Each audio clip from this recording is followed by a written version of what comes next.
onde você parou, não tem problema, tá? Deixa eu só começar a gravar aqui. Beleza. Tá, pode continuar onde você estava, não tem problema. João.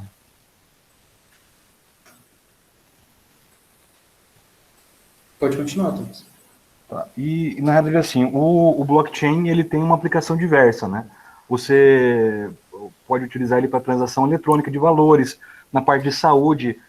Até uma coisa que eu achei bem interessante, a parte de votação eletrônica, né? Que é uma discussão que está sendo posta no país, na esfera política, né? Sobre impressão ou não da urna eletrônica, o voto. Talvez eu vejo o blockchain como uma saída para esse problema que está posto, né? Se a gente tiver uma outra técnica, né, que seja que na realidade o blockchain ele efetivamente ele é prova de hackers até a presente data, né? Não existe nenhuma indício, nada que indique que o blockchain possa ser quebrado a sua estrutura, né? Então essa aplicação dele diversa é muito boa em relação à parte de segurança, né? Justamente pela validação de chaves, as chaves públicas e privadas, né? E você utilizar a própria rede para fazer essa validação. Foi basicamente isso que eu extraí da minha... Professor. Oi, Wagner. Só puxando um pouco aí que o Thomas falou, ele disse sobre blockchain na área da saúde, e tem um ponto interessante que eu li em um dos artigos, que mais pro lado da União Europeia, das leis que tem lá de dados, né, os dados que eles são coletados desses pacientes, os próprios pacientes podem solicitar a deleção desses dados. Então isso vai confronta um pouco o modelo do blockchain, né, que é manter esses dados nos nós e não ter essa deleção, né? Então, por conta de lei, seria possível e passível dos usuários pedirem para deletar os dados. Só um ponto. Legal. Sobre segurança... Pode falar, Edilene, pode falar. Pode falar. Esse comentário eu acho que é interessante, porque muito quando a gente lê sobre blockchain, eles falam dos smart contracts, né? E você pode implementar as regras que você deseja para o seu contrato, e essa regra ela é executada automaticamente. Então, eu não li esse artigo que o colega comentou, mas eu acho que seria um item bem interessante, porque eu estou falando assim só no nível teórico, né? Não achei nenhum artigo que me desse essa visão um pouco mais prática, né? Mas pela teoria, seria uma possibilidade, uma regra ser implementada dentro desse contrato. Então, sei lá, o paciente poderia falar, a partir de uma semana do término do meu tratamento, eu quero que os meus dados sejam deletados. E isso não requereria intervenção humana, né? Já ficaria lá uma regra que vai ser disparada por um determinado momento. Acho que é interessante. E uma outra situação que eu me vi, lendo esses artigos dessa semana, é que houve um crossover com a semana passada, né? Que tem muito blockchain, né? Abordando a IoT também. E um desafio que eu vi em 2 artigos que eu estava lendo é que hoje o algoritmo para consenso, que eles chamam, né, que é a prova de trabalho, é excelente, mas quando você está com um sistema distribuído, que tem recursos limitados, acaba sendo um desafio a ser contornado. E tem até um dos artigos que eu li, ele tem uma proposta que é a prova por autenticação. E aí ele descreve lá toda essa proposta dele, que é uma proposta, uma alternativa de um algoritmo mais leve, que garantiria também a mesma segurança do que a prova de trabalho. Tanto o Wagner quanto a Edilene, vocês tocaram num ponto que provavelmente alguns de vocês tangenciaram também, que é relacionado à segurança. Quem encontrou sobre segurança? O que falavam no trabalho lá que vocês acharam? O que era abordado e tal? Eu estava lendo sobre isso em alguns artigos. A maioria dos que eu li, ele falava sobre algumas questões de ataque de 51%, que é desde que alguém controle 51% dos nós que fazem a prova de trabalho, ele poderia controlar o blockchain inteiro. Então, por exemplo, quando acontece de acontecer um fork, né, de uma cadeia, né, de um blockchain, como ela fica menor, aí ela pode sofrer esse tipo de ataque. Até, por exemplo, se fosse usar em eleição, isso poderia ser perigoso também, né? A gente teria que ver como controlar isso aí. A maioria dos artigos que eu li, eles falavam bem sobre isso. Professor, na realidade, em relação a essa questão dos 51%, quando foi implementado o blockchain, o criador dele lá, me fugiu o nome dele, ele fez a distribuição, ele já contando com tendo 51% dos blocos, né? Então, por isso que eu fiz uma análise bem simplória em relação à segurança, mas pelo menos o que eu tenho, o que eu li, é que esse 51% já tinha sido distribuído pelo próprio criador, né? E sumiu, né? Eu acho que não vou arriscar falar o nome dele que eu vou errar, mas eu tinha lido alguma coisa nesse sentido. Tá. Bom, vamos lá. Alguns pontos aí para a gente de reflexão, tá? O primeiro é a respeito do 51%. Então, qual que simboliza o 51%? Qual que é a lógica geral da coisa, né? A lógica geral da coisa é a seguinte. Você tem o Gênesis, que é o primeiro bloco. Esse primeiro bloco, ele vai te dar a primeira hash. Com essa primeira hash, você vai começar o seu encadeamento. Então, como que vai ser o seu encadeamento? Você vai ter a inserção do próximo bloco, e na inserção do próximo bloco, esse hash do Gênesis, ele vai estar lá nesse bloco. Ele vai estar contido lá. Então, o que acontece? Você vai ter, na verdade, uma hash final, né, que vai ser a hash do bloco, como sendo o quê? A hash da informação que está ali dentro, mais a hash do Gênesis, ele vai te dar uma terceira hash. Essa hash é a hash do bloco, tá? Então, todo encadeamento, ele vai funcionar dessa forma. Ele vai pegar o hash anterior, vai adicionar isso como um dos campos lá de informação, né? E ele vai pegar os demais campos, vai gerar a hash lá do bloco, vai associar com a hash do bloco anterior e vai gerar uma hash que é a hash global, se é que a gente pode falar assim, daquele bloco. O que acontece com esse 51%? A teoria dela, ele fala o seguinte, que se você modificar um bloco, você modificar só um bloco, e essa modificação de um bloco, ele pode ser só uma informação que está dentro do bloco. Por exemplo, o cara colocou lá um inteiro 10, e você muda esse inteiro para 1.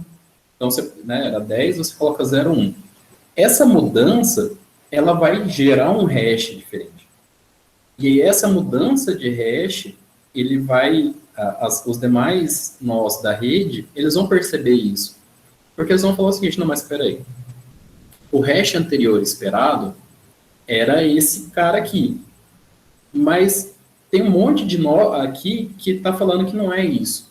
Então, aquele nó, a gente não valida ele porque ele está errado. Tipo, tem alguma coisa ali que está fora.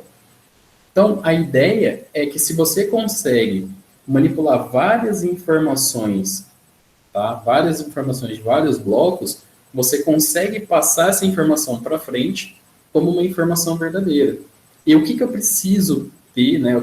Quanto de informação eu preciso ter para fazer isso? Eu preciso ter pelo menos 51% da cadeia, eu preciso ter isso, né? Preciso estar com isso em mãos.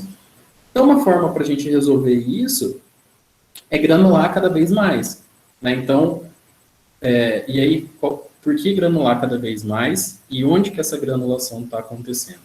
Justamente na prova de trabalho. Porque para fazer a prova de trabalho, você vai precisar da informação para tentar validar ela. Né? Então, você vai ter a informação de um bloco lá, você vai tentar validar ela dentro da cadeia. Então, se você tiver 51%, na atividade justamente na atividade da prova de trabalho, é que você vai ter esse déficit de segurança, tá? Então, essa é a ideia do 51%. Não deixar com que um nó dentro da rede tenha mais do que a metade de todos os nós, tá? Ou conhecimento de todos os nós. E aí, um outro ponto que a Edilene levantou foi a questão da prova de trabalho, né? Aqui é só para conhecimento, tá? Para consenso em blockchain, a gente tem prova de trabalho, prova de peso, prova de pilha, delegação de prova de pilha, entrega de prova de pilha, prova de queima, prova de capacidade, prova de importância, prova de atividade, prova de tempo decorrido, como que eu vou traduzir isso aqui? Uma prova usando algoritmo de problema bizantino, tá? Na verdade, é o problema bizantino que é utilizado para fazer isso. Você tem a simplificação disso. Você tem uma outra, que é a delegação do problema bizantino, tá? Então, veja que tem uma série de provas, né? E de algoritmos para consenso. Por que a prova de trabalho ela ficou mais evidente, né? Por que ela ficou mais em alta? Por causa do... Oh, Jesus, alguém refresca a minha cabeça. A moeda principal, Bitcoin. Bitcoin. Por causa do Bitcoin. Então, o que acontece no Bitcoin?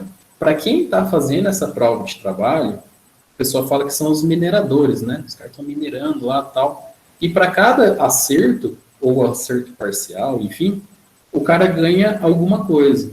Por que ele ganha alguma coisa? Vocês acharam, tipo, alguém esbarrou com isso na literatura? Por que o cara, tipo, ele dá uma contrapartida pro cara que está minerando? Acho que é justamente para ele trabalhar, né? Porque se não fossem os mineradores, não teria autenticação. Então, se tem que ter eles. Então, de alguma forma, eles têm que ser remunerados pelo trabalho. Uhum. Então, eu não sei bem se é essa a resposta, mas um dos artigos que eu li sobre isso fala sobre a eleição randômica, né? Que tem que ser feita, assim, os mineradores fazem essa mineração e eu tenho que, né, ter um nó vencedor, digamos assim. E aí onde os mineradores, né, onde há esse trabalho dos mineradores para que eu consiga realmente, a partir dessa eleição randômica, achar uma variável específica que eu preciso ter, né, como, digamos, o vencedor ali. O processo em si eu não entendi muito bem, mas eu entendi que os mineradores trabalham para justamente eu não ter, digamos, um empate ali, né, nessa eleição. Tá. Eu não conheço a fundo também, tá, Alexandre? Mas pensando na parte lógica da coisa, que você pode ter, por exemplo, uma condição de corrida, né? Porque se você tem vários minerando, o que garante que 2 ou 3 nós não vão achar a mesma informação, né? Então, talvez você tenha que ter um líder, alguém que vai fazer vai fazer a solução de disputa, né? E ele vai pegar o seguinte, ó, desses 3, quem que vai ter a contrapartida por ter descoberto? Então, muito provavelmente é isso. Vai ter um líder que, dentre esses 3, ele vai ter algum critério para falar, ó, foi esse. Ou tempo, ou, sei lá, tempo de vida. Lembrando que essa parte, tá, de verdade, eu não conheço, não pesquisei, mas pensando mais ou menos por essa linha, talvez seja isso, tá? Porque é uma condição que pode acontecer, né? Você tem lá 3, 4 minerando. Quem me garante que esses 3, 4 vão pegar a mesma informação? E aí, se eles pegam a mesma informação, eu vou fazer o quê? Eu vou retribuir todos, né? Ou seja, eu vou dar uma contrapartida para todos, eu vou dar uma contrapartida só para um. Então, como que eu resolvo isso? Então, talvez seja nessa linha, tá? Aí tem que dar uma lida no artigo para... Tá na lista dos seus artigos lidos? Sim, ele fala do problema do gasto duplo, né? E fala justamente dessa prova de conceito, né? Tá. Eu vou dar uma olhada depois para ver certinho como que qual que é o mecanismo dele. Pessoal, nessa linha ainda de retribuição, mais alguém achou alguma coisa? Eu acho que assim, eu acho que foi o Thomas que falou no início que blockchain é uma coisa muito, muito mais ampla do que a gente pensa, né? E eu me deparei justamente isso quando eu fui, né? Porque não é algo que eu tenho domínio, né? E aí você acha muitos artigos relacionados a justamente essa parte de bitcoins, né? Fintechs, né? A parte financeira.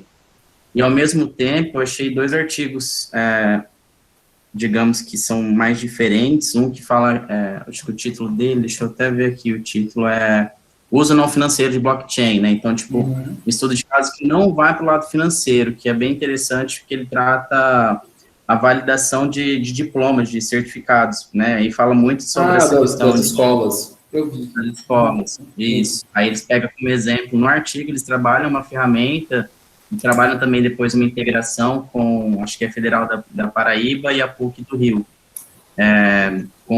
para fazer essa comunicação com os módulos de cada uma das universidades. E aí fala muito, e aí trata bastante essa questão da segurança mesmo, né, de realmente conseguir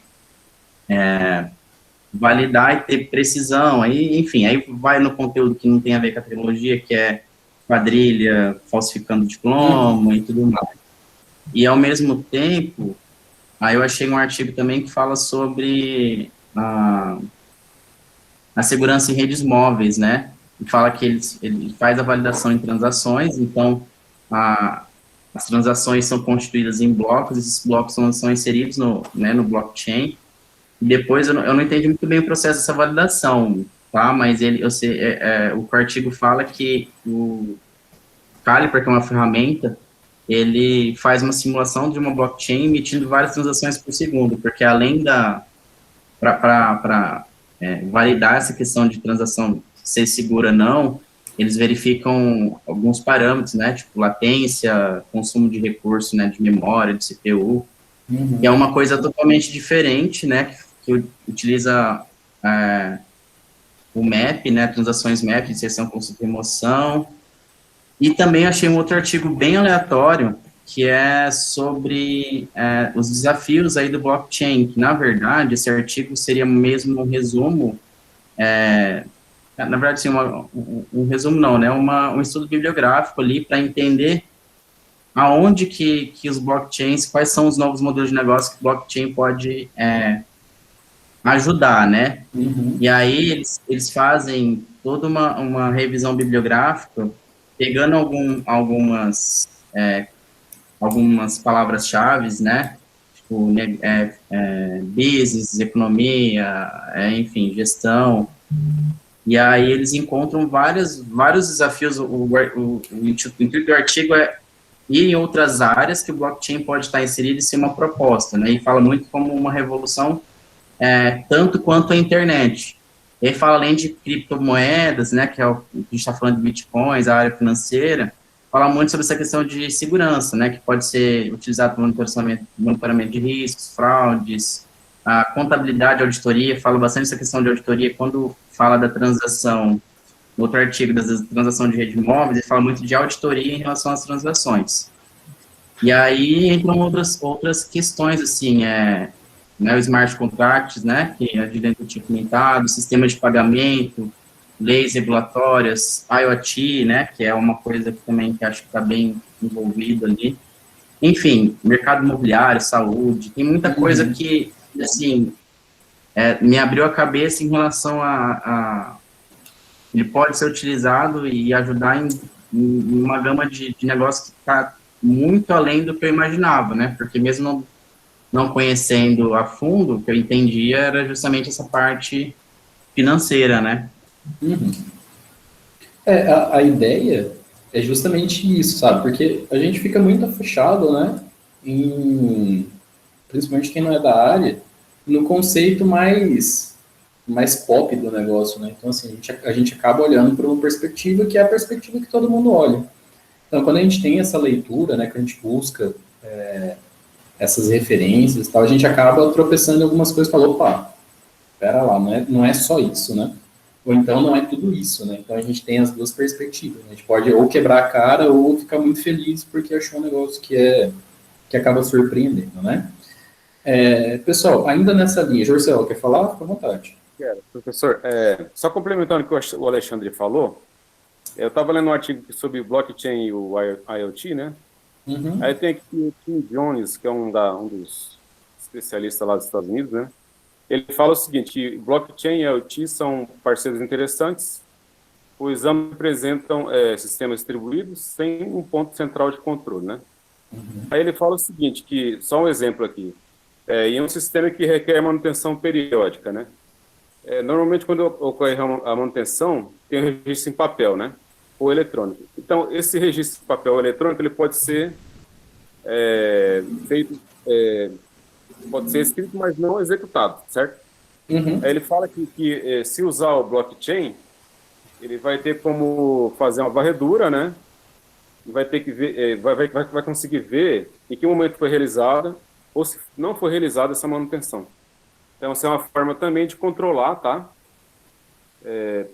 Para mais uma aplicação, no caso do blockchain com a IoT, né? Uhum. Tá? Ele vai criar um histórico imutável e rastreável de manutenção do equipamento, intercalado com seus próprios dados operacionais. Legal. Pode falar, Wagner, fica à vontade.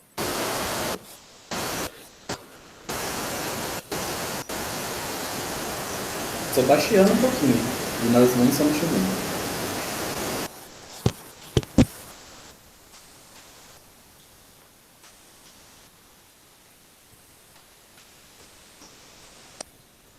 Ainda não.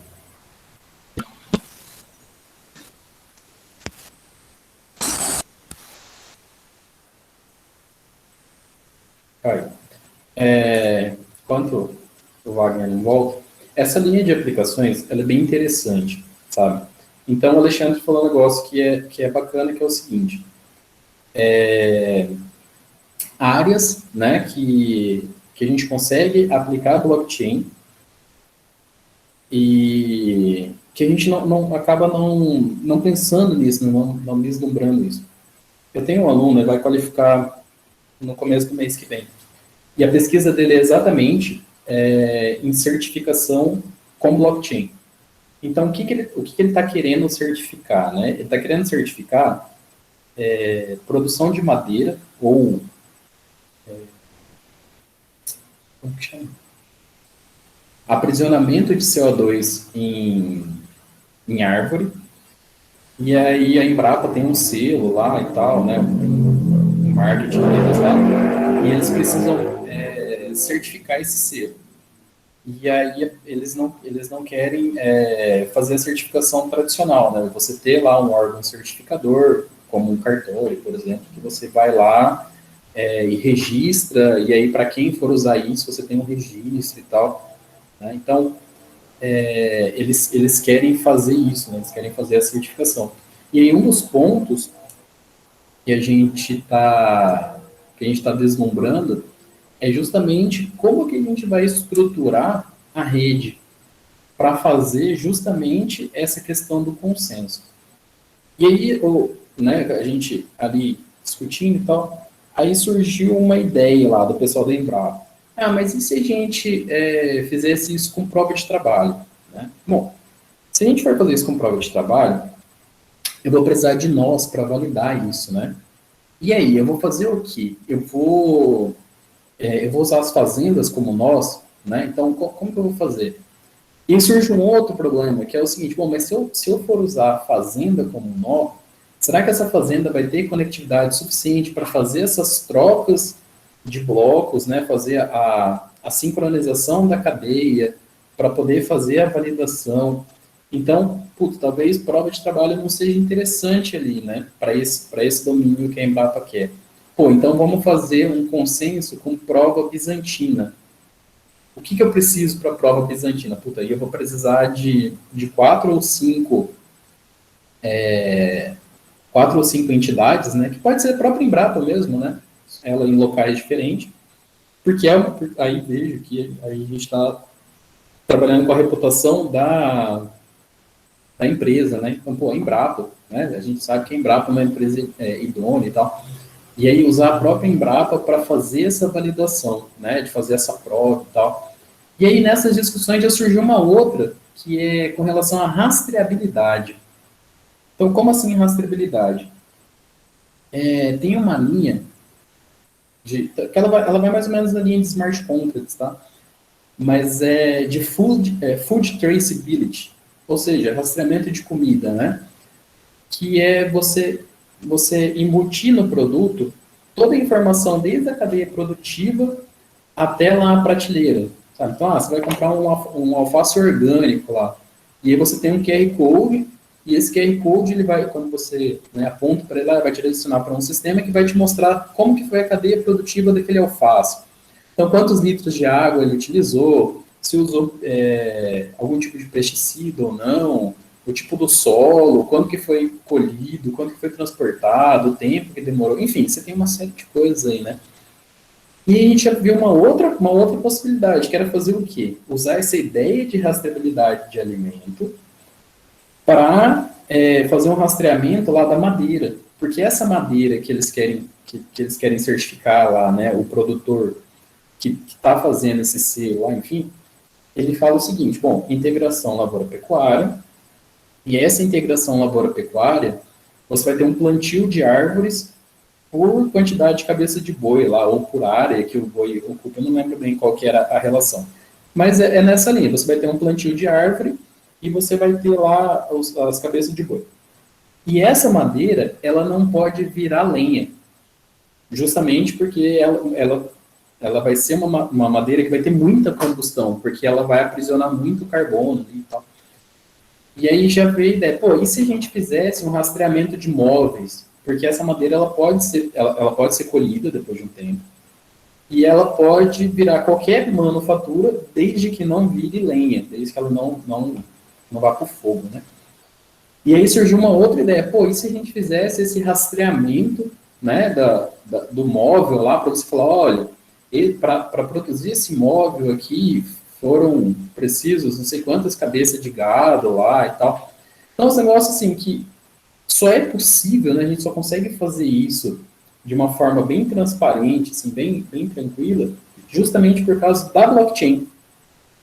Sabe? Então, são coisas que no começo da pesquisa a gente não vislumbrou muito, sabe? A gente falou assim, vamos propor lá uma infraestrutura qualquer e a gente bola lá alguma forma de consenso e beleza, e vida que segue.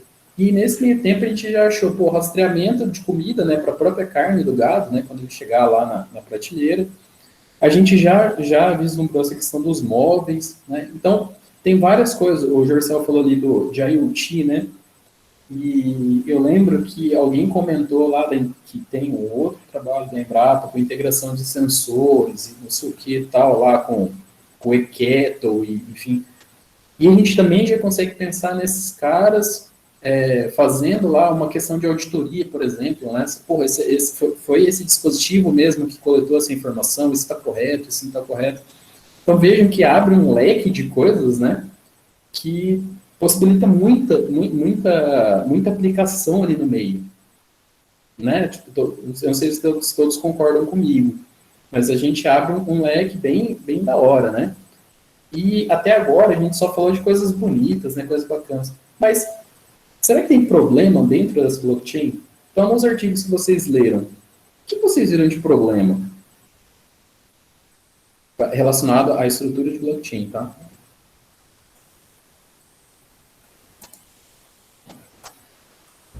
Professor, Oi. o primeiro artigo que eu pesquisei sobre isso, ele era, na verdade, um review, e aí ele trazia já, de uma vez só, todos os problemas que eles encontraram e as áreas que eles pretendiam procurar trabalhos que resolviam, né? Aí, os problemas propostos tem, por exemplo, o throughput, que, segundo eles, a blockchain do Bitcoin consegue fazer cerca de 7 transações por segundo, contra 2.000 por segundo de um cartão de crédito normal. Também latência, que cada round, né, de mineração dura 10 minutos, bastante tempo. O tamanho, né, da blockchain, acho que a do Bitcoin está em 300 GB hoje. As questões de segurança, né, que o pessoal já comentou. Gasto de recurso desnecessário. Hoje um mundo, né, de energia é gasto na mineração de Bitcoin. E a questão de usabilidade também, que é bem difícil, né, você fazer aplicações baseadas em blockchain, não é uma coisa tão trivial. Então, basicamente isso aí, ele apresenta uma série de artigos que tratam sobre esses assuntos. Sim. Legal, na verdade, esse estudo. Ele traz um survey ali apontando para cada área de dificuldade da blockchain, o que está sendo pesquisado, né? O que está sendo pensado. Pessoal, nessa linha aí de problemas, mais alguém? Então, o que blockchain tem de problema? Oi, Geis, pode falar. Na verdade, é mais assim no sentido de uma dúvida. Porque quando eu estava lendo sobre o blockchain, tem essa questão do bloco, mas ainda não entendi como que é dividido a cadeia, né? Porque veio esse problema aí dos 51%, que se a pessoa tiver adquirir mais do que 51% dos blocos, ela pode, de alguma forma, alterar, etc. Mas o que eu não entendi bem é como ocorre a distribuição dos blocos, quem detém os blocos e como que é feito essa divisão, né? Entre os participantes do blockchain. Ou se, de início, eu tinha entendido que todo mundo tinha cópia total, né? Só que aí eu comecei a pensar que é inviável todo mundo ter essa cópia total, né? Então ele com certeza é distribuído. Só que em que medida essa distribuição? Né? Porque eu penso que é um aumento infinito, porque se tem transação, tem a toda hora. Em que momento que a gente vai dizer assim, não, peraí, isso aqui vai ser um dado, vai deixar de ser um dado corrente para ser um dado, sei lá, como que nem a gente faz no Outlook, arquivo morto. Porque o tempo vai passando, a informação vai sendo gerada a todo momento, né? Arquivo morto não é, tá, Jesus? Porque senão a gente não teria lá 300 GB armazenado, né? A gente, em algum momento, ia dar um release nisso para não ficar tão grande. Bom, como que a gente faz a divisão? Na verdade, aí vai depender muito da tecnologia, tá? Então, o Bitcoin vai trabalhar de um jeito, o Ethereum vai trabalhar de um outro jeito, o Dogecoin, sei lá como é que é o nome do negócio, vai trabalhar de um jeito. E isso eu estou falando só das aplicações famosinhas, né? O que pode ser feito para isso? Você pode pegar a gente pode pegar a cadeia, dividido pela quantidade de nós, tá? E se forem poucos nós, a gente tenta garantir que 51% não vá para um deles. Tá? De forma geral é isso.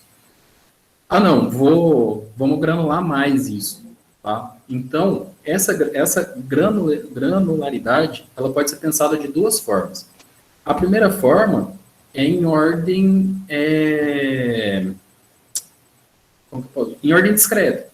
Você vai pegar lá, você tem N nós, você vai dividir a sua cadeia por N nós. Então, conforme o seu N aumenta, você divide de novo e redistribui.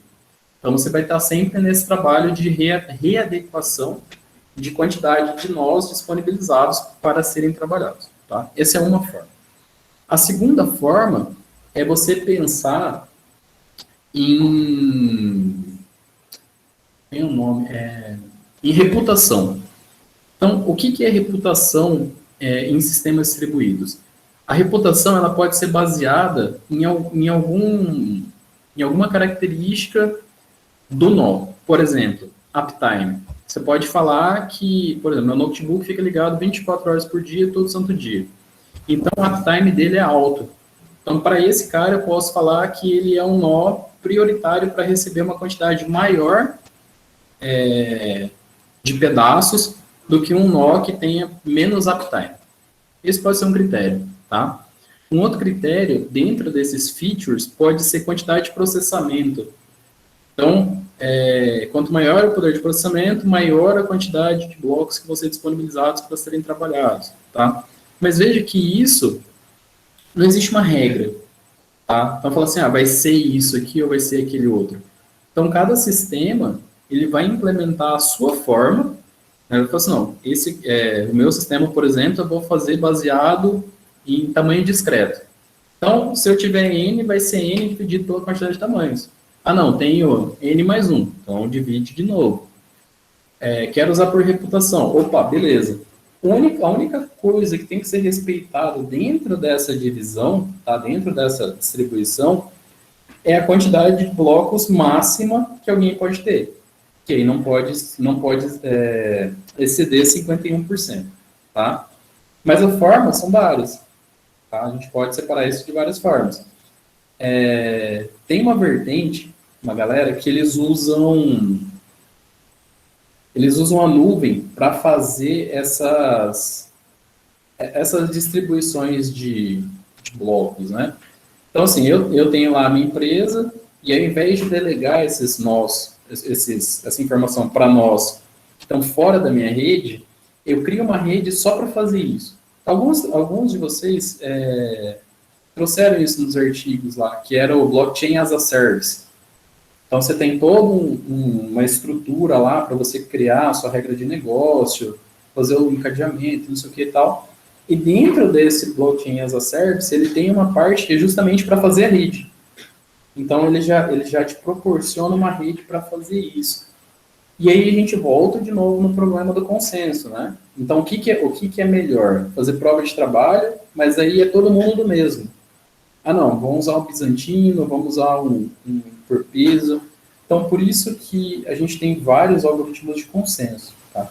Então, veja que uma coisa acaba puxando a outra. Né? Então, você é o cobertor curto, né? Você cobre a cabeça, descobre o pé. Você cobre o pé, descobre a cabeça. Tá? É mais ou menos nessa linha, tá bom? Professor, dentro dessa linha aí de problemas do blockchain, estava olhando um artigo do site do Bitcoin, é um site que trata sobre assuntos do Bitcoin, e um dos problemas relatados é a escalabilidade da rede, né? Problemas de escalabilidade do blockchain. Segundo o artigo, é uma observação em forma de pergunta. Lá no artigo ele trata que o blockchain interage em um sistema ponto a ponto, entre os nós. Então, tipo, esse tipo de configuração, eles dizem que interfere no final, porque a comunicação é de alto rendimento e baixa latência. As informações eles são trocadas de um nó para um outro nó, né? Nesse meio tempo tem vários saltos. E como em cada nó tem que ter uma operação criptográfica ali, aumenta demais a latência e afeta a taxa de transferência dos dados. Então, a variação de desempenho dos nós do blockchain é normalmente alta. Tá? Um único nó lento nessa rede pode diminuir toda a rede, segundo o artigo. Né? E uma das soluções que eles propõem, ou eles apontam ali no artigo, na verdade, são várias, né? Uma é o algoritmo de consenso que você estava falando. Tem ainda soluções de primeira camada, que é o on-chain. Solução de segunda camada, que é o off-chain. E ainda o livro-razão distribuído. Várias soluções tem ali. Mas é mais ou menos por aí mesmo. Então, eles interagem de uma forma ponto a ponto entre os nós? Sim, ó. Qual que é... Lembra lá quando a gente viu... em P2P, rede de sobreposição, que a gente tinha lá short, tinha... eu não lembro quais que estão lá, mas a gente tinha lá a parte de rede de sobreposição, redes de overlay. Lá na transição entre processo e comunicação, a gente viu lá P2P. O que acontece aqui, Wagner, no P2P é o seguinte, você não tem necessariamente um nó centralizador. Você não tem, por exemplo, quando você vai fazer uma transação lá, você não tem isso. Então, o que acontece? Se você não tem isso, você precisa organizar a sua rede. Né? Você precisa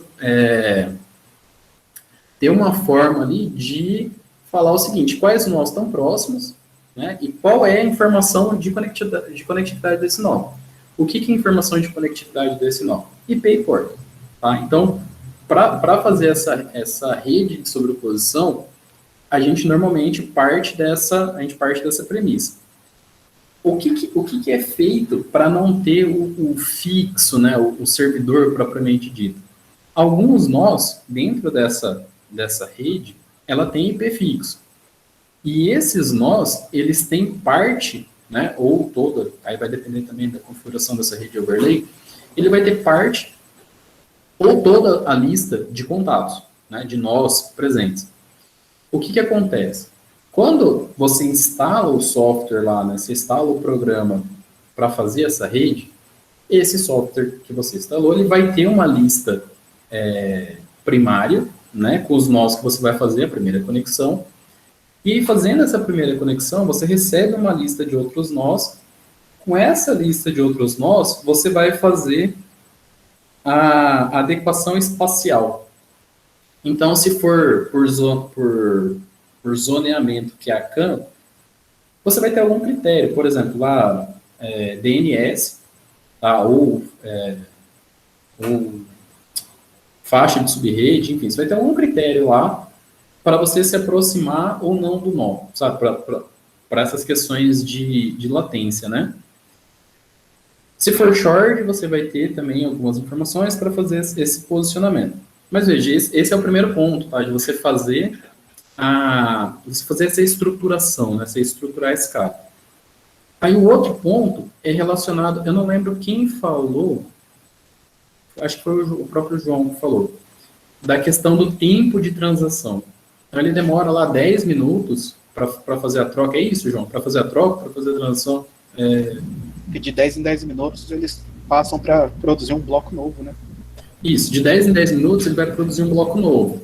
Mas será que dentro desses 10 minutos você vai ter... Será que você vai ter a produção só de um bloco ou de N blocos?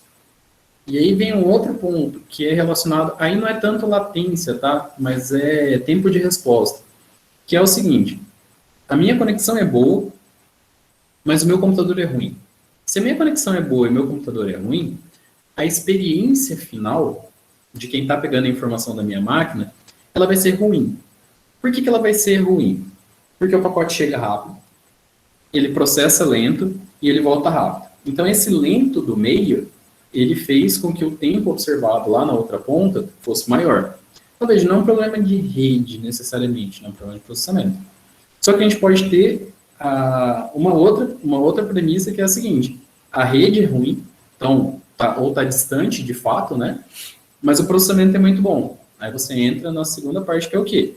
Demora para chegar, processa muito rápido, mas demora para voltar. Então, quando ele fala nesse delay, esse delay, na verdade, é tempo de resposta, né? Quando ele relaciona o processamento em si, tá? Então, eu estou fazendo um cálculo de hash qualquer lá, ou eu estou distribuindo, enfim, eu estou fazendo qualquer coisa que demande processamento, ele tem essas questões. E um outro ponto, então era a questão de localidade, a questão do processamento. Eu tinha pensado mais um ponto, perdi ali.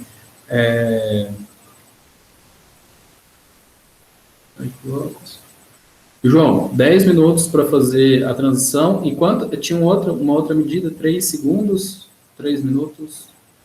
Eram cerca de 7 transações por segundo, né? Que Isso, 7 transações por segundo. Aí pensa assim, bom, ele tem um throughput, ele tem uma capacidade de processamento de 7 por segundo. Só que esse 7 por segundo, ele está pensando no melhor caso. Qual é o melhor caso? Sei lá, 100 nós ativos, ele consegue fazer 7 transações por segundo. Chutando, tá? Só que o que acontece se esse nó cai? Porque, veja, na rede P2P, você não tem esse controle. Você não consegue controlar, por exemplo, se o nó vai ficar ativo 100% do tempo entre ele receber a informação, processar e te dar uma resposta. Então, o que pode acontecer? O programa está lá em background, ele está lá processando alguma coisa, aí você simplesmente desliga a máquina. Então, aquela fatia de informação que estava ali processando, ela vai ser perdida, né? Porque você vai desligar a sua máquina, ela vai ser perdida. Então, ela vai, ou por questão temporal, né? Porque quando sua máquina voltar, ele pode até retomar o processo, mas não serve mais para nada, porque alguém já processou isso.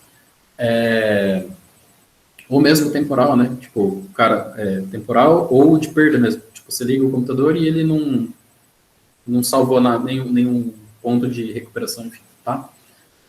E aí você tem esse problema de escalabilidade, que é o quê? Como garantir que 100 nós vão processar em 1 segundo.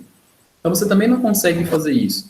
Então, essa escalabilidade, muito provavelmente, não é no aumento, mas na diminuição. Então, o que acontece quando a minha rede começa a ficar com menos nós. Então, opa, meus nós estão caindo, né? Estão desconectando e tal. Então, e aí? Como que eu me recupero disso, né? Então, como que eu trato isso? Aí volta lá no que o Jason falou, que é a questão da granularidade. Beleza, minha rede está diminuindo. Como é que eu vou redistribuir esses nós agora? Qual vai ser o critério? Tá? Então, a gente tem alguns problemas aí nesse meio campo de infraestrutura mesmo para blockchain, tá? Beleza, Wagner?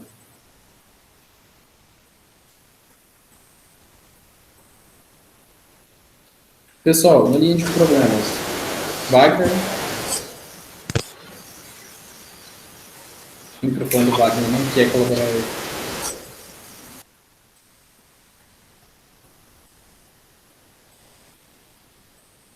Professor. Oi. Essa questão de processar, né? Uhum. Prova de trabalho, ela gera um custo muito alto, né? De processamento. Sim. E eu vejo isso como um problema muito grande do blockchain, né? Porque se a gente considerar, por exemplo, o trabalho de mineração para o caso do Bitcoin, né? Que é uma moeda que é usada, mas não é usada por todo mundo, como é o caso da moeda de um banco, por exemplo, que tem muitas transações. Então, imagina que a gente precisa que mais pessoas utilizem, que vamos adotar o blockchain, por exemplo, para as transações financeiras. Uhum. Imagina a quantidade de volume de dados e a quantidade de processamento que será necessário para que sejam geradas as provas de trabalho, para montar os blocos. Então, eu acho que chega no momento que pode se tornar insustentável, né? Principalmente no momento hoje que a gente, as empresas de tecnologia buscam muito essa questão da sustentabilidade, né?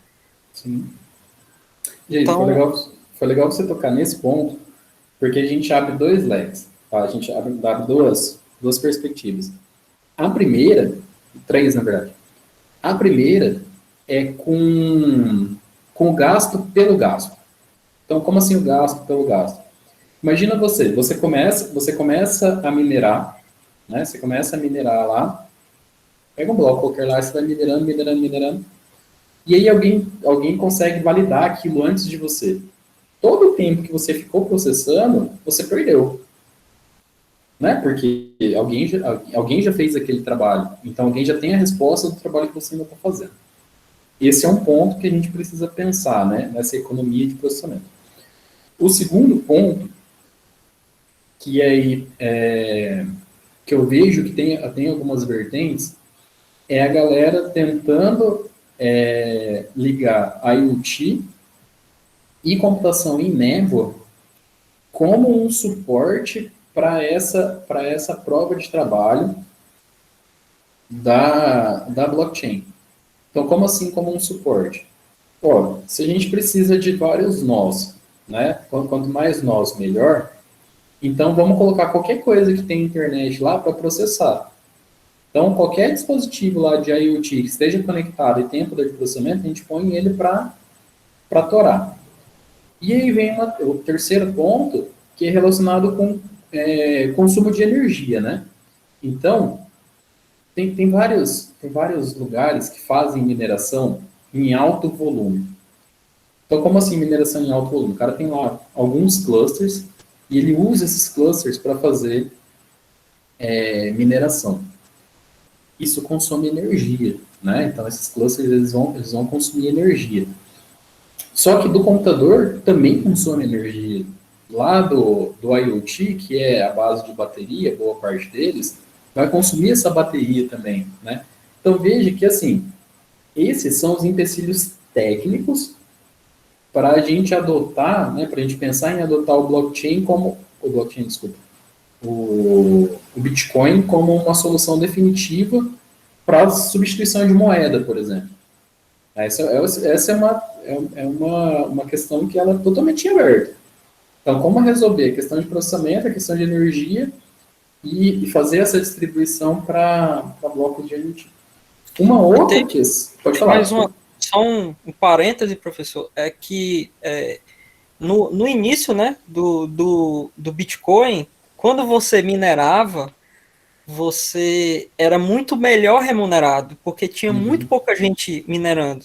Sim. Então, se eu abro o leque de opções para que e popularizo para que todo mundo no celular e tal comece a minerar, não vai valer a pena mais minerar. Não vai valer a pena o cara ter um data center, como eu já vi na internet, os caras com 4, 5 blades só para fazer mineração. Isso começa a desincentivar a mineração por esse pessoal. Então, chega um momento que chega o topo do uso e começa a cair. Todo mundo, não vale mais a pena minerar, então deixa para lá.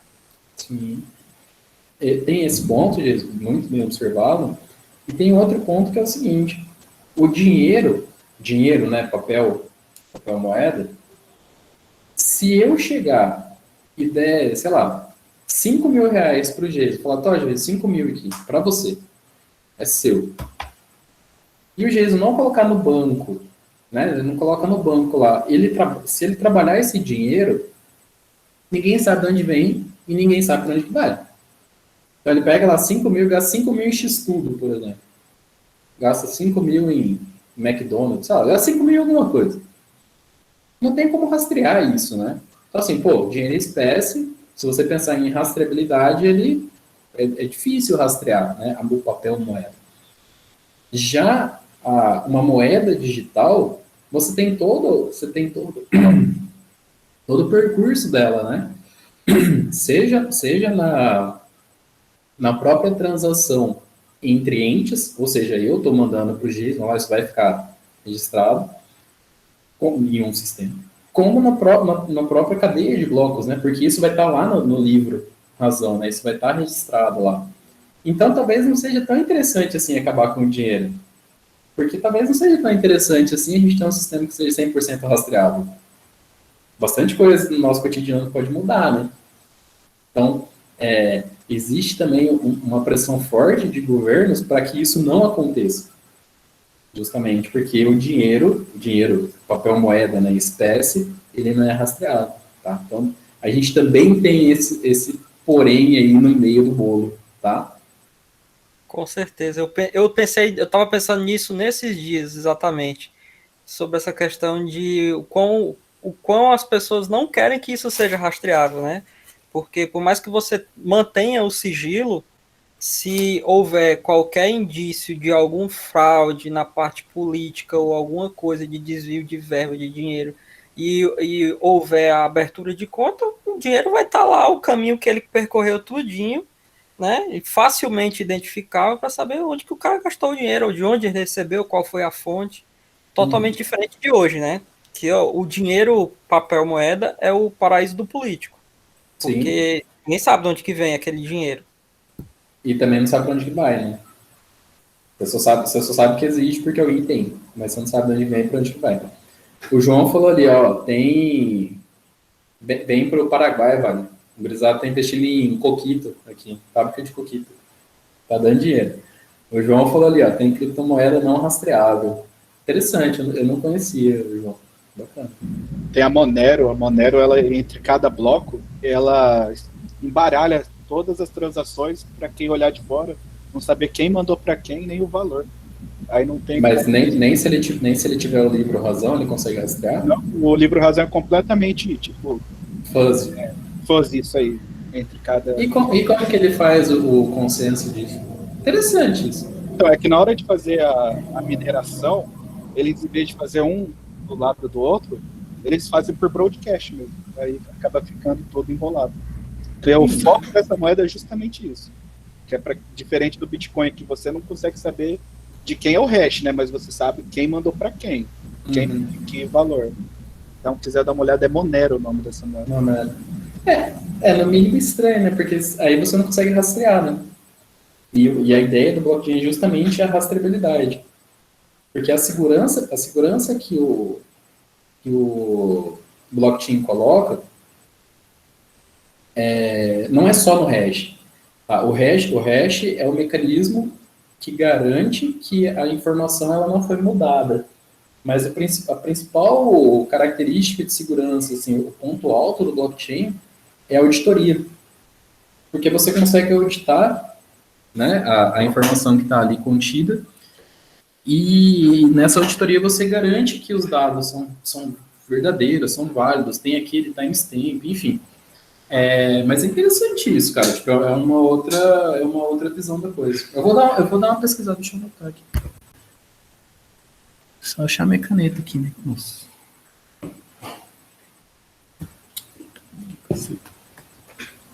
Professor? Oi, pode falar. Opa, agora sim, troquei de PC aqui. Rapaz, tá difícil, hein?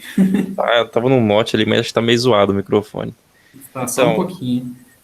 Pode falar. Não, só complementando o que os colegas falaram, acho que no início o pessoal tocou no assunto de smart contracts, né? Os contratos inteligentes. Aí só um adendo, foi um dos trabalhos que eu peguei, mas ele era bem raso, né? Porque ainda estava início de pesquisa. É justamente o uso da blockchain com smart grids, né? No caso, para o setor energético.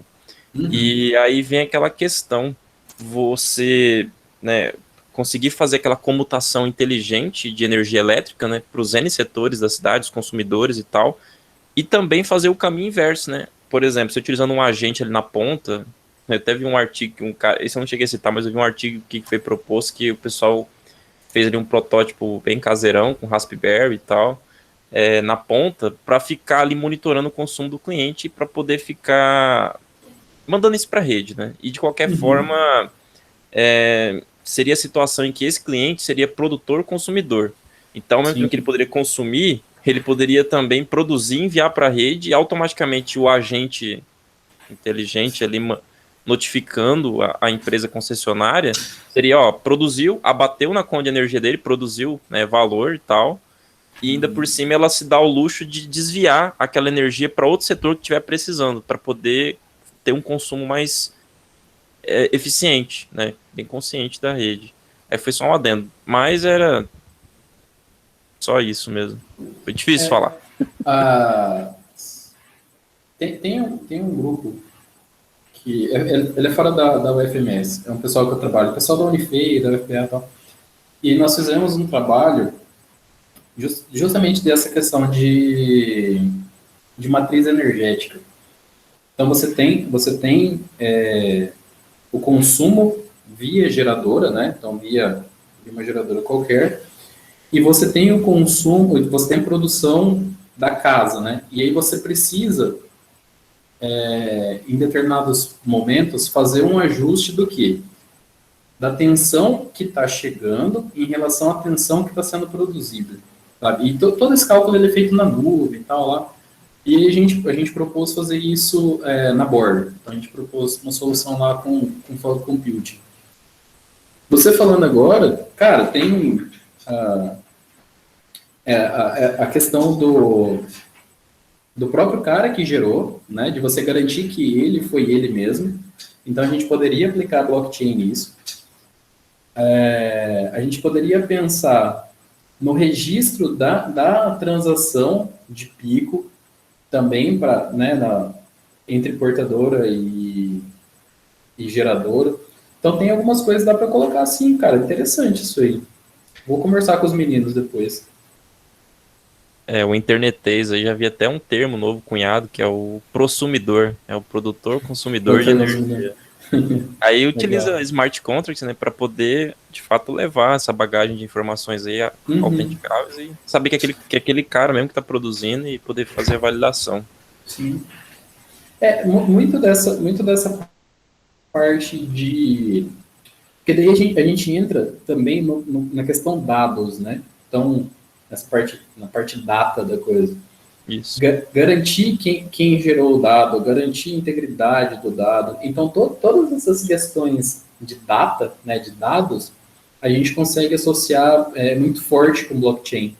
Então, talvez por isso, quem que tinha falado foi a... Deixa eu ver aqui. Não está mais entre nós. E eu esqueci o nome dela. Mas ela falou assim, rolou até um crossover lá de IoT, blockchain e tal. Porque justamente, né, quando a gente olha a IoT, a gente tem uma produção muito grande de dados, né? A gente tem um volume de dados sendo produzido muito grande. E a gente precisa autenticar esse cara, dar autenticidade para ele, né? Então, vem muito forte nessa linha também, tá? E em computação verde também. Então, o Jason falou, tem uma galera lá que mete uns 4, 5 blade para fazer mineração e tal. Cara, e o consumo de energia disso? Né? E a produção de CO2 disso? Então, assim, a gente também consegue pensar na questão de infraestrutura mesmo, né? Então, será que eu consigo ter um equilíbrio entre poder de mineração, né? Ter essa quantidade de mineração condizente com o desempenho do sistema, lá com o throughput do sistema, fazendo com que ele consuma menos ar-condicionado e emita menos gás carbônico. Então, já é uma outra linha que a gente aborda sem de fato pensar no que a blockchain está sendo aplicada, sabe, no sistema que está sendo aplicado, mas sim no funcionamento dela mesmo, né? Então, como fazer para que esse algoritmo de consenso ele use menos recursos, tá? Que ele processe menos, porque qual que é a relação entre produção de gás carbônico e consumo de ar-condicionado para algo que está lá processando, né? Toda vez que o computador ele entra no estágio de uso de processador 100%, ele acaba emitindo mais gás carbônico porque ele acaba usando mais energia, tá? Então ele vai usar o pico de energia que a máquina suporta. Pensa isso com várias fontes lá fonte mesmo, né, de computador, com as suas ventoinhas lá, tal, jogando esse ar para fora, né? Então, Edilene, valeu, Wagner, obrigado. Então, o que acontece? O computador ele vai gerar esse gás carbônico ali, porque o volume está alto. Então, sempre que o computador está em 100% de processamento, a quantidade de gás carbônico produzida é alta.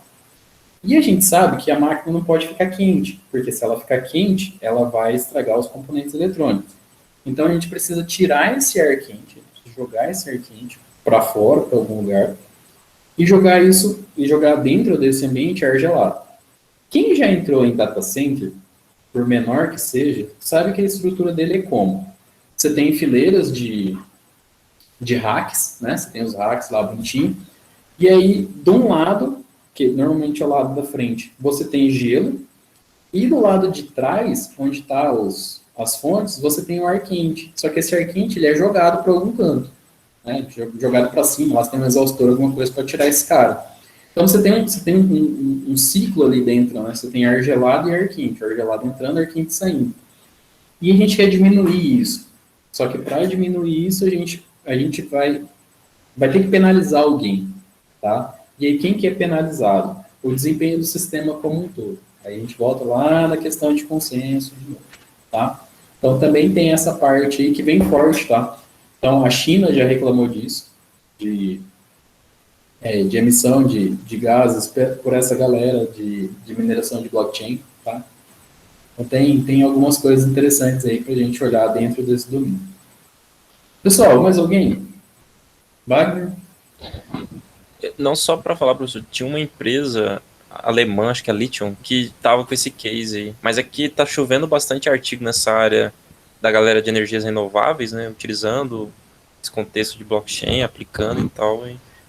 E tinha um artigo lá, que, inclusive, que o senhor falou agora, em relação à questão do gasto, né, energético, em função da complexidade computacional, demandar muito do hardware e tal. Para esse case de Smart Grid, um dos artigos que eu vi, o pessoal estava até analisando uns algoritmos de consenso, e aí fez uma comparação ali, né, entre o POL e o POS, né, que era o prova de conquista e o prova de trabalho. E aí, para esse case, seria mais adequado utilizar o prova de conquista. De fato, eu não procurei me aprofundar muito, porque o artigo era muito superficial, ele pegava outras fontes e tal. Sim. Mas eu ainda vou até depois dar uma olhada, mas justamente pela questão de gasto, porque se você acaba gastando mais do que você vai produzir, né, acaba ficando inviável, né, e não compensaria. Nessa linha de computação verde, talvez o que foi mais tendência, porque essa área ela não é nova, tá? Ela é uma área já meio batidinha aí dentro de, pelo menos semi-distribuídos, ela é bem batidinha já.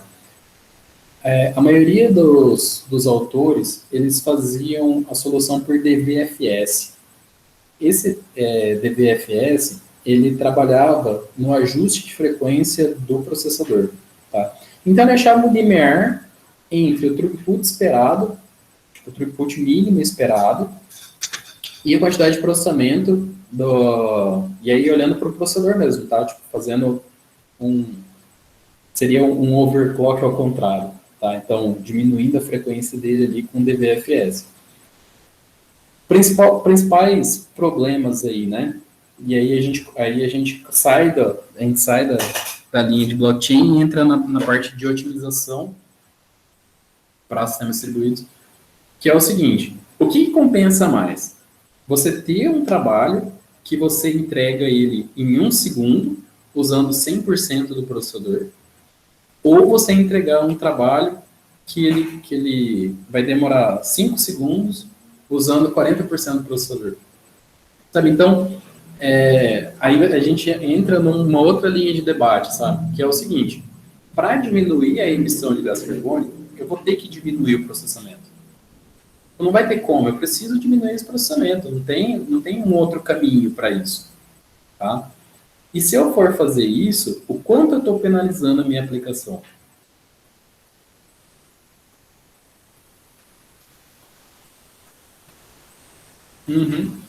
Sabe, então, entra nesse ponto também, tá? Isso é mais técnica para computação verde mesmo, tá? Que não entra só questão de processador, tá? Mas tem substituição de equipamento, lá, substituição de ar-condicionado, colocar inverter, os dutos, né? Você tem um duto só de um lado só gelado, do outro lado só quente, enfim, você tem uma série de coisas ali.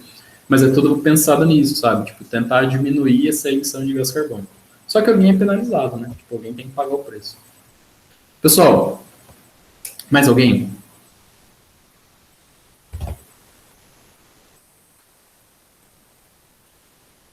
Que gostaria de falar a respeito e não falou? Brenda, tá aí, não tá? O José, Gabriel, Marcelo falou, Cauane, Sidney, tá quietinho, Vitor. E aí, galera? Alguém tem mais alguma coisa para ponderar a respeito? Tranquilo, professor, eu tenho, mas eu vou deixar para a apresentação do trabalho. Vou deixar que é sobre ele que eu vou falar. Tá ótimo, perfeito. Opa, professor, eu tô quieto aqui, mas eu tava fazendo algumas coisas aqui, perdão. Tranquilo. Eu peguei vou comentar só um dos artigos que me chamou bastante atenção, né, falando mais do blockchain. Eu sei que o povo foi falando, então deixei falar, depois eu falo com o tempo, com mais calma, né. Eu acabei pegando um artigo que ele usa o blockchain para garantir a segurança das emissões dos diplomas digitais, né, no ensino superior, né, das instituições, né. E eles explicam, né, que hoje em dia ainda existe, né, processo de emissão de diploma muito manual, né, vamos supor, faz a digitalização, imprime, né, digita, né, o doc, faz a impressão, vai a assinatura para tal canto, vai a assinatura para outro canto, né. E isso daí acaba tendo muita falsificação, por mais que seja papel físico, né? Então, você tem aquela opção de você mesmo, né, o funcionário, sei lá, o colaborador, analista que seja, de acabar digitando ali, né? Então, um dos artigos que eu acabei lendo, né, que me chamou mais atenção, onde eles usam até engenharia de requisitos para acabar modelando, né, entendendo o processo de negócio, né, e jogando isso para um software, né, desenvolvendo um software que ele acaba validando, né, automaticamente essa engenharia de requisitos, né, e acaba usando essa segurança do blockchain, né. Então, até pegar aqui uma solução, né, que eles acabam confirmando que você acaba tendo uma confiabilidade, uma integridade dos dados, né, até mesmo a disponibilidade, né, em um nível alto de segurança, né. Então, acho que como até mesmo, eu não sei quem foi que falou aí, que blockchain dificilmente, né, você vai conseguir hackear, né, pelo menos até onde a gente pesquisa, né, tanto em artigos ou matérias, né, você não vê hackers que foi comprovado que conseguiu hackear, né?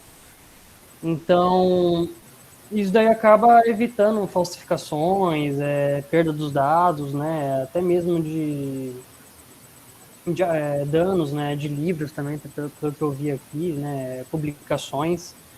Então, automaticamente, eles estão dando essa meio que liberdade do próprio aluno, né? Depois que ele faz acho que eu esqueci até o nome antes de você receber o diploma, né? Tem uma colação do grau, né?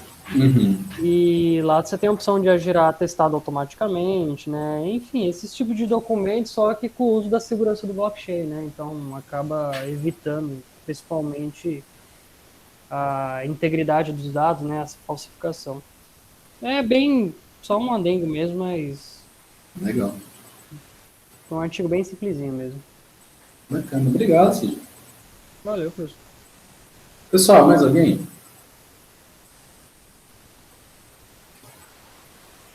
Não? Professor, Pode falar disso. Não, só para fechar com o artigo que eu li sobre blockchain as a service. Achei muito interessante. Disponibilizar na nuvem, achei uma sacada muito boa para que as empresas procurem o serviço e comecem a utilizar, seja para qualquer que seja o objetivo, né? Então a empresa simplesmente vai lá, dimensiona e paga por um serviço, e ele se propõe, o nome do software que foi desenvolvido é NuTBS, né? Que é NuT Blockchain as a Service, e ele se propõe a fazer os testes, funcionamento, garantir a segurança e tal, tudo para o cliente, e o cliente só faz pagar e utilizar o serviço. Na Amazon, eles têm esse serviço de blockchain também, como serviço, né? E aí lá na Amazon, eles usam, a tecnologia que eles usam é do Hyperledger. E esse Hyperledger, ele é livre, né? Então, assim, a gente consegue usar de boa. E qual que é a sacada da Amazon, né? Qual que é o rolê deles? Eles também dão toda a estrutura, né? Eles dão toda a parte de validação, da RIT, isso aqui e tal. E quem contrata fica encarregado só de fazer a regra de negócio. Ou seja, o que vai ter, né, dentro daquele conjunto de blocos, né? Qual que é a finalidade dele, e da play. Então, assim, a gente tem serviço hoje, né, para facilitar essa implementação, né, para facilitar esse uso, tá? Mas a gente, claro, acaba esbarrando em várias coisas que a gente comentou aqui, né? Umas em dificuldade de uso, de saber relacionar de fato o que precisa, né, a aplicação lá para ter, enfim, uma série de questões aí. Mas tem algumas soluções já no mercado aí, bem tranquilas de usar. Pessoal, mais alguém? Não? Então, muito obrigado pela participação de vocês. Hoje foi bem legal, bem diferente da semana passada, né? A galera entendeu a proposta aqui, a gente conseguiu conversar bastante. E é isso, tá, pessoal? Quando a gente abre a mente, a gente vê que tem muita coisa que dá para trabalhar nesses vários temas aí, tá? Então, você quer falar alguma coisa? Fica à vontade. Professor, eu queria só fazer uma pergunta, só para divagar um pouquinho antes de finalizar aqui. Pode, claro. Aquela questão do 51%, me ficou uma dúvida em relação a se o Satoshi, ele tem, quando ele lançou o Bitcoin, se ele deteve ou não. O senhor tem algum conhecimento sobre essa questão específica? Cara, eu não, na verdade, assim, tem muito mito em cima disso, né? Desse Satoshi aí. Se o Satoshi é o Satoshi mesmo, se é uma outra pessoa, enfim, tem uma série de coisas aí, né? E também tem uma série de lendas em cima do blockchain, do Bitcoin, né? Tem uma série de lendas aí em cima. Eu não achei nenhuma fonte sobre Bitcoin essa questão dele ter ou não, tá? Se ele tem se ele deteve isso em algum momento ou não, tá? Hoje eu acho muito difícil ele ter, pela quantidade de informação mesmo, né? Então, assim, hoje a gente tem aí alguns gigas já de informação e eu não sei se ele tem, cara. Eu acho que não. Sabe? Eu acho, assim, porque quando a gente tem a cria, né? Quando a gente postula alguma coisa, a gente quer que o que a gente postulou funcione, né? Então, de acordo com o que a gente falou que era o objetivo dele, enfim, tá? Então, eu acho que ele não tem, tá? Mas, assim, é um achismo violento, tá? Não tenho nenhuma fonte segura que fala para mim o seguinte, não, ele teve até determinado ponto, ou não, ele não teve e é isso, sabe? Tipo, não legal. Não sei te dizer de verdade. Não, maravilha. E eu acho difícil também alguém falar isso, tá? Esse é um tipo de informação, assim, que, pô, descredencia total, né? Imagina, você fala que você tem uma moeda que talvez seja a moeda mais forte dentro do segmento e existe alguém que pode mudar o livro razão dele. Imagina, tipo, você fala assim, não, existe alguém no mundo que ele pode mudar lá as transações do Bitcoin. Cara, se ela tá, sei lá, quanto que tá um Bitcoin, tá 1.000 lá, 2.000, 5.000, não sei quanto que tá, você vai cair para R$10. Tipo, não... Assim, mesmo se ele tiver, eu acho que nunca ninguém vai contar, tá? E quebra totalmente o paradigma de inviolabilidade da moeda. Tá? Ela fica vulnerável, né? Uma pessoa, pelo menos, tem acesso ou tem a possibilidade de quebrar a segurança dela. Não é uma boa, não. Não entendi. Professor, posso falar para encerrar aí? Claro, fica à vontade. Então, espero todo mundo falar também. E, tipo assim, o que eu pesquisei que puxou a atenção, achei bem interessante que no Brasil mesmo o pessoal está tentando usar no SUS o blockchain para poder, tipo assim, repassar informações para o usuário, né? Como prontuário, sistema, resultados de laboratório e gestão hospitalar, essas informações que geralmente a gente consegue só através do médico ali presente, né? Físico, assim, geralmente a gente consegue os documentos online. Tipo assim, o que me chamou a atenção foi isso, que estão tentando utilizar. Eu até me achei bem raso que eu li sobre isso, não achei tanta informação, mas eu não sei se já está sendo aplicado ou estão tentando aplicar ainda dentro de blockchain no SUS para ter mais acesso. Tipo assim, o que eu achei bem recente, porque foi de 2021 agora, do Covid e tal, eles estão tentando isso, para tentar passar as informações para os pacientes através do telefone, porque ficou tudo lotado, né? Ficou sobrecarregado. Aí estou tentando trabalhar isso aí, que eu achei interessante, chamou a atenção. Legal, bacana. Igual a gente comentou aí durante a conversa, né? Tem bastante aplicação, né? Tem uma série de pontos aí que a gente consegue trabalhar. O mais difícil é fazer a regra de negócio, sabe? Ou seja, que dado que é sensível, né? E que eu preciso, de fato, ter essa segurança e como guardar isso, sabe? Como armazenar. Então é bem nessa linha, sabe? O foco bem mesmo que eles falam, assim, que eu li, é tipo, a fraude mesmo, né? Evitar isso. Ele está tentando fazer isso, ficar online, mais fácil, só que o problema é a fraude mesmo. Sim. É que o nosso sistema geral ele é meio complicado, né? Por exemplo, o único documento, único não, mas vamos lá. Qualquer lugar que você vai, você usa a sua carteira de identidade, né? Tipo, ele é um documento válido e que ele te identifica. Mas você sabia que a carteira de identidade, o número dela, se você tirar uma carteira de identidade em São Paulo, você vai ter um número. Se você vier aqui em Mato Grosso do Sul, você perdeu lá por algum motivo sua identidade, se você for fazer uma segunda via, ele vai ter um outro número. Olha que louco, tipo, você consegue ter vários números de RG, tá? CPF não, CPF você tem um só. Mas, tipo, o RG você pode ter mais de um. Então, se você tiver um sistema que a sua relação de identificação ele vai ser por RG, já é um problema. Por isso você pode ter mais de um.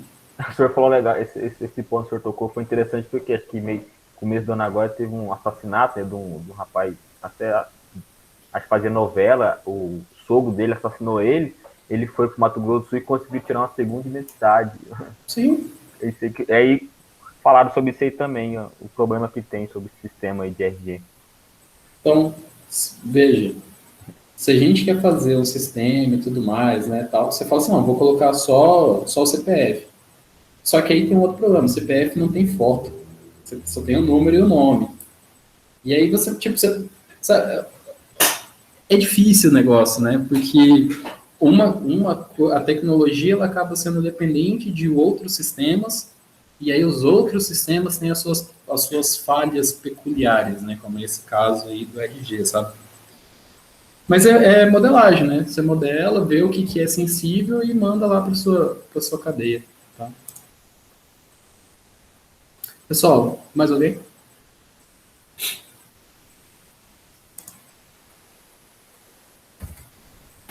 Não?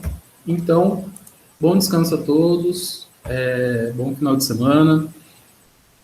A gente entra no último resumo lá, até que enfim, né, galera? Não aguentamos mais fazer resumo, tá? E aí, na próxima quinta-feira, a gente troca uma ideia sobre computação em nuvem e computação em névoa. Boa noite para todos, bom descanso. Tchau, tchau. Tchau, professor, boa noite. Valeu, obrigado, boa noite.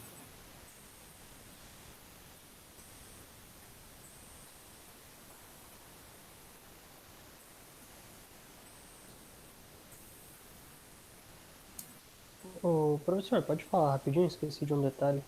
Claro, acho que foi